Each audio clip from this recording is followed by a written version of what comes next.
Mais tout d'abord, Francis Szpiner, sénateur Les Républicains de Paris, bonjour. Bonjour. Vous êtes également avocat, maître Szpiner, et on parlera dans un instant du procès en appel des assassins de Samuel Paty. On y reviendra puisque vous étiez le défenseur du fils de Samuel Paty et de sa mère. Mais avant cela, bien sûr, le contexte international et la guerre au Moyen-Orient et ses répercussions économiques, les conséquences directes sur les Français, ce sont les prix à la pompe. Le gouvernement a envoyé la répression des fraudes et Serge Papin, le ministre du Commerce, a annoncé que 6% des stations-service contrôlées allaient être sanctionnées. Il était sur TF1 ce matin.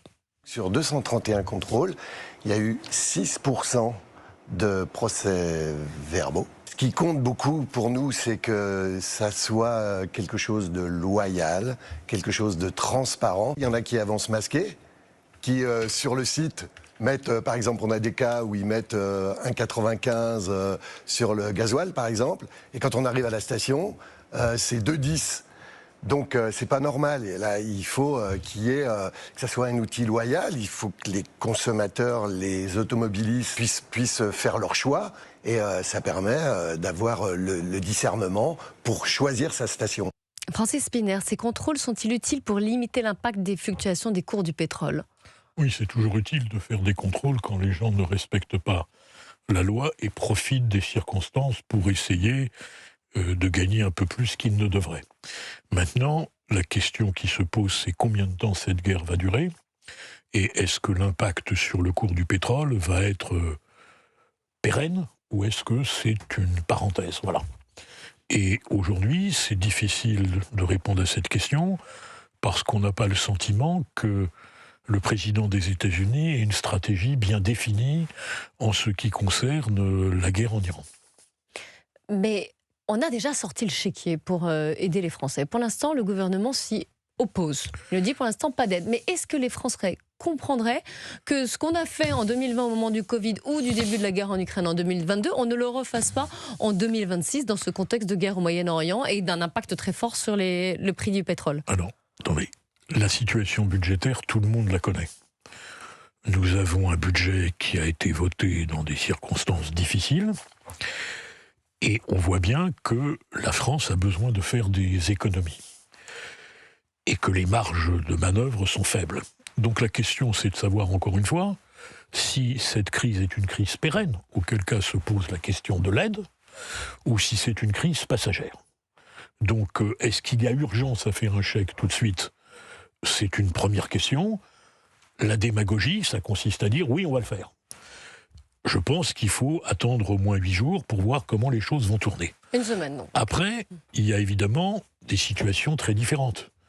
Il y a des secteurs qui ont besoin, parce que l'impact n'est pas seulement un impact de train de vie, c'est un impact sur une entreprise.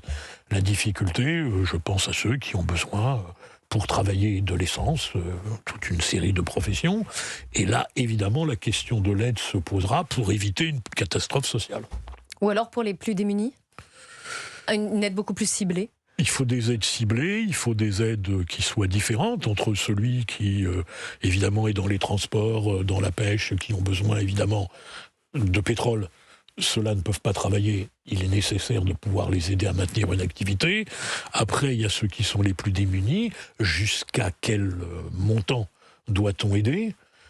Quel est le montant du chèque ? Tout ça, encore une fois, ce sont les contraintes budgétaires qui décideront des choses. Mais pour l'instant, vous êtes d'accord avec le gouvernement, c'est trop tôt pour sortir. Je suis rarement d'accord avec le gouvernement, c'est pour ça que mais là, je pense qu'on peut attendre 8 jours avant de prendre des décisions. Puisqu'on se pose un petit peu, Francis Szpiner, est-ce que cette guerre ne nous force pas à revoir nos politiques énergétiques et nos dépendances, notamment donc en termes d'hydrocarbures ? Je rappelle qu'il y a en ce moment un sommet à Paris sur l'énergie nucléaire civile. Nous avons toujours défendu l'énergie nucléaire.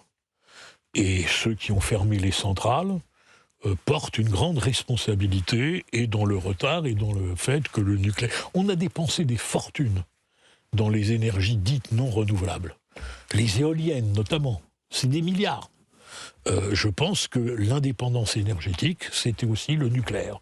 Et que donc je me réjouis que le président de la République convoque ce sommet, mais nous avons pris du retard et il faudra le rattraper. Mais c'est aussi un mix énergétique, c'est-à-dire d'avoir un peu d'énergie renouvelable aussi, ça nous permet de ne pas être dépendant finalement que d'une seule énergie. Non mais qu'on utilise toutes les énergies possibles et les moins chères, oui. Mais je ne suis pas sûr que certaines énergies dites renouvelables le rapport qualité-prix soit au rendez-vous.